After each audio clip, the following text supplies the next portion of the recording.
আমাদের জেনারেশনে vibe match করাটা ভীষণ ইম্পর্ট্যান্ট। কারোর সাথে সারা জীবন থাকার প্রশ্ন উঠলেই আমরা মনে মনে ক্যালকুলেশন করে নিই যে সেই মানুষটার সাথে আমরা আমরা কতটা কমফোর্টেবল।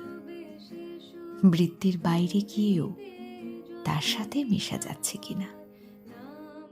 একটা বয়সের পর আর গায়ের রং, উচ্চতা, বাহ্যিক গঠন কিংবা বয়স দেখে প্রেম হয় না।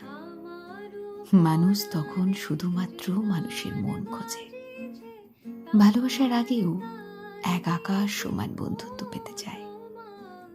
এমন কেউ যে ভীষণভাবে তাকে বুঝতে শিখবে, পড়তে জানবে, নিজের সমস্ত গোপনীয়তা বেআব্রু করে একটা কাজল লেপটে যাওয়া আলুথালু মুখ নিয়ে যার বুকে মাথা রাখা যাবে, সহজ হওয়া যাবে, কোনো কারণ ছাড়াই তার সামনে বসে অঝরে কাঁদা যাবে।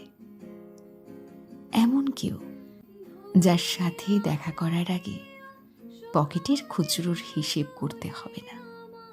নিজের থুতনির নিচের কালো দাগ, ঈষৎ কাটা কপাল অথবা বাড়তি মেদটাকে আর কোনোভাবেই অস্বাভাবিক বলে মনে হবে না। একটা বয়সের পর মানুষ নদী হয়ে যায়। কেউ তার খুব কাছে এলে, গভীরতায় ডুব দিলে তাকে নিয়েই সে বয়ে চলে চিরটা কাল। হয়তো বাজ বিচার করে না।